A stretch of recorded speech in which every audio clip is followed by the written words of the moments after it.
দ্বিতীয় দফার নির্বাচনে বিএসএফের বিরুদ্ধে গুরুতর অভিযোগ তুলেছিল তৃণমূল কংগ্রেস। তাদের অভিযোগ ছিল, বালুরঘাটের একটি বুথে বিএসএফ জওয়ানরা ভোটারদের ভয় দেখিয়ে ভোটকে প্রভাবিত করার চেষ্টা করছে। সেই সংক্রান্ত অভিযোগ পুরোপুরি নস্যাৎ করল বিএসএফ। তাদের দাবি, তৃণমূলের তরফে যে বুথে এই ধরনের অভিযোগ তোলা হয়েছে সেই বুথে বিএসএফের কোনো জওয়ান মোতায়েন ছিল না। তাহলে কিভাবে বিএসএফের জওয়ানরা ভোটারদের ভয় দেখালেন? তাই নিয়ে উঠেছে প্রশ্ন। বালুরঘাট লোকসভা কেন্দ্রের অন্তর্গত ওই বুথে বিএসএফের দ্বারা ভয় দেখানোর অভিযোগ সংক্রান্ত বিষয়ে সোশ্যাল মিডিয়ায় একটি পোস্ট করে তৃণমূল কংগ্রেস। সেই পোস্টে তৃণমূল কংগ্রেসের অভিযোগ তোলা হয়, মুখ্যমন্ত্রী মমতা বন্দ্যোপাধ্যায় সতর্ক করেছিলেন বিএসএফ ভোটারদের ভয় দেখানোর চেষ্টা করছে, অথচ নির্বাচন কমিশন তাতে নীরব দর্শকের ভূমিকা পালন করছে। এবার মুখ্যমন্ত্রীর সেই অভিযোগ প্রমাণিত হল।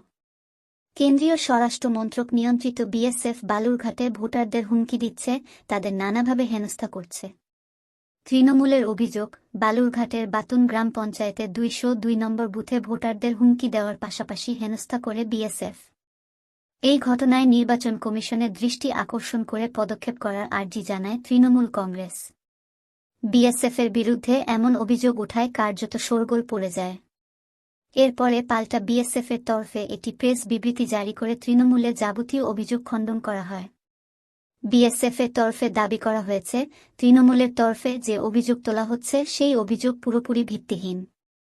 কারণ বাতুন গ্রাম পঞ্চায়েতের ২০২ নম্বর বুথে বিএসএফের কোনো জওয়ান মোতায়েন ছিল না।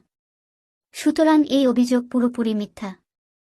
এর পাশাপাশি বিএসএফ আরও জানায়, অবাধ এবং সুষ্ঠু নির্বাচনের জন্য নির্বাচন কমিশন তাদের যে নির্দেশ দিয়েছে সেই নির্দেশ পালন করতে বিএসএফ কঠোরভাবে প্রতিশ্রুতিবদ্ধ।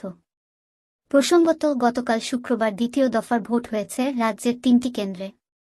সেগুলি হল জলপাইগুড়ি, বালুরঘাট এবং রাজগঞ্জ। দ্বিতীয় দফার ভোটে বর্ষর কোনো অশান্তির খবর না পাওয়া গেলেও বিক্ষিপ্ত ঘটনা ঘটেছে।